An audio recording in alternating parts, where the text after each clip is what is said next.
এই মন্ত্রণালয়টাকে সম্পূর্ণ দুর্নীতি মুক্ত একটা মন্ত্রণালয় আমরা রূপান্তরিত করবো ইনশাল্লাহ। দ্বিতীয়ত, মানুষকে যাতে ডাক্তারের পিছনে ঘুরতে না হয়, ডাক্তার মানুষের পিছনে ঘুরবে, অর্থাৎ আমরা চিকিৎসা সেবা মানুষের দৌড় গড়ে পৌঁছে দেওয়ার একটা প্রতিশ্রুতি আমাদের আছে, এটা আমরা করবো ইনশাল্লাহ। দুর্নীতিমুক্ত ভাবে মন্ত্রণালয়কে গড়ে তোলা এবং সিন্ডিকেট মুক্ত একটি স্বাস্থ্য মন্ত্রণালয় গড়ে তোলা আমাদের প্রধান লক্ষ্য, এবং এর মাধ্যমে জনগণের গোড় দৌড়ে আমরা যে সেবাটা, চিকিৎসা সেবা আমরা পৌঁছে দেওয়া বদ্ধপরিকর।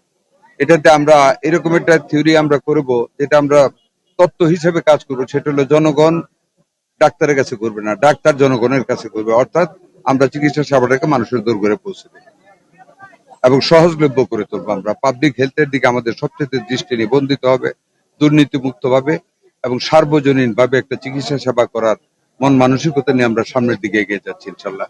এবং আমরা আশা করি আমাদের বর্তমান প্রধানমন্ত্রীর নেতৃত্বে আমরা সেটা সম্পূর্ণরূপে কামিয়াব হব।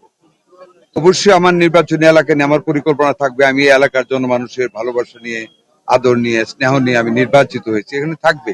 তো ওভার এন্ড এভাব আমার জনগণ আমার মনোহর দিয়ে বেলাবো, সব কাজে অগ্রাধিকারই পাবে, তবে দেশটাকে সুন্দরভাবে গড়ে তুলতে হবে।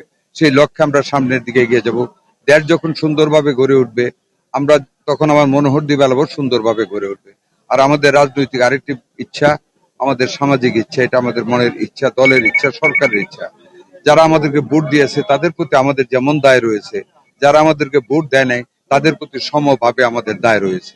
সকল প্রতিহিংসার ঊর্ধ্বে উঠে, সকল বিদ্বেষকে ভুলে গিয়ে, রাজনৈতিক কোনো কুচিন্তা বা অসৎ চিন্তা না করে আমরা সকল মানুষকে নিয়ে, মুক্তিযুদ্ধের পক্ষে সকল মানুষকে নিয়ে আমরা নতুন সমৃদ্ধশীল মুক্তিযুদ্ধের চেতনা ভিত্তিক একটি বাংলাদেশ গড়ে তুলবো ইনশাআল্লাহ।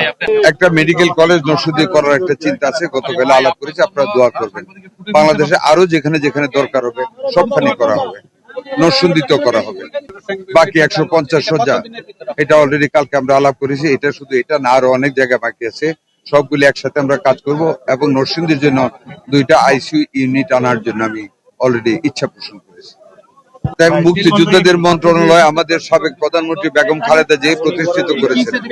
মুক্তিযোদ্ধাদের সত্যিকার যারা মুক্তিযোদ্ধা, রিয়েল ফ্রিডম ফাইটার, তাদেরকে খুঁজে বের করা হবে, আইডেন্টিফাই করা হবে, so that we can give much better service to the freedom fighters of this country.